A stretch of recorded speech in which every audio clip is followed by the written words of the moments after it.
Someone cut off another human's leg with a rock, on purpose. No hospital, no drugs, no sterile anything. And they lived 31,000 years ago in a cave in Borneo. Picture it for a second. Not the movie version, the real one.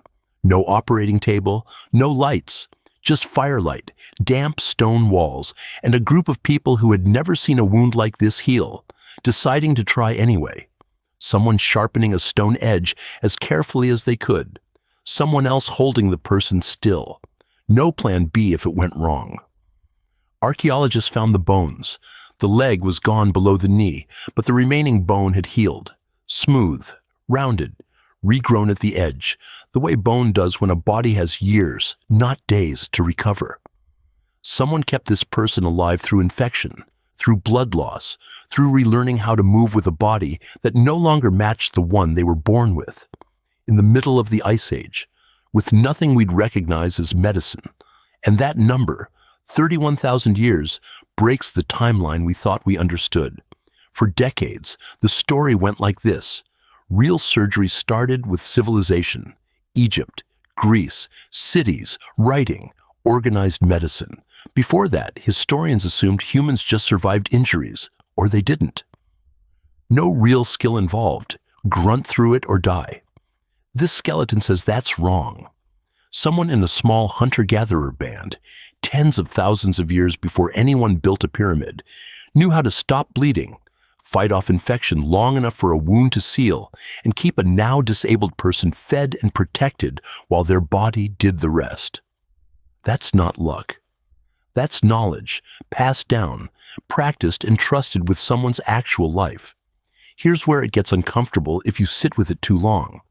Whoever made that cut had to finish it with a fully conscious, screaming person right in front of them. No sedation beyond maybe a plant they'd learned would dull the pain a little. No stepping away halfway through. Just someone deciding, we're doing this now, and following through to the end.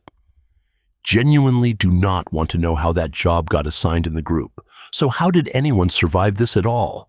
With none of the tools we'd consider essential today. Your body still runs the exact same systems that pulled it off. White blood cells rushing to the wound within minutes. Clotting kicking in almost instantly to stop the bleeding. New skin layering over the damage without you doing anything at all. You've had a repair kit built directly into your own cells this entire time. The same one this person's body used, 31,000 years ago, with zero medical supplies and zero understanding of what a bacteria even was. That's the part that should actually unsettle you a little. They didn't know about germs, didn't know about infection in any scientific sense, and they still somehow kept this wound clean enough, long enough for it to close. Whatever they were doing, plant resins with natural antiseptic properties, specific washing routines, keeping the wound covered a certain way and checked regularly, it worked well enough to beat odds that, on paper, should not have been beatable. But the surgery itself isn't even the most surprising part of this discovery. It's what happened after. A person missing part of a leg in a hunter-gatherer band can't hunt, can't run from danger, can't keep pace on the next move to a new camp. By almost every survival of the fittest assumption we've built into how we imagine prehistoric life, that person should have been left behind, one less mouth to feed, one less body, slowing the group down. Instead, someone carried them, fed them, protected them for years, not days, while they couldn't contribute anything close to what they used to. And this isn't the only case like it. Similar evidence has turned up at other ancient sites too. Older individuals with healed severe injuries that would have made them completely dependent on their group, sometimes for the rest of their lives. This isn't one lucky exception. It's a pattern.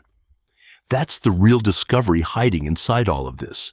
It's not just proof that ancient humans could perform surgery. It's proof that somewhere deep in the Ice Age, groups of people had already decided that keeping someone alive mattered more than what that person could still offer in return. We like to imagine our ancestors as ruthless. Eat or be eaten. Survive or get left behind in the snow. This skeleton, and the others like it, say otherwise. They say compassion is at least as old as the stone tools sharp enough to save a life, and maybe older than we'll ever be able to prove. So next time someone tells you humanity only got civilized once we built cities and wrote laws down 31,000 years ago in a cave with nothing but sharpened rock and each other, someone had already figured out the one rule that mattered most: don't leave your people behind.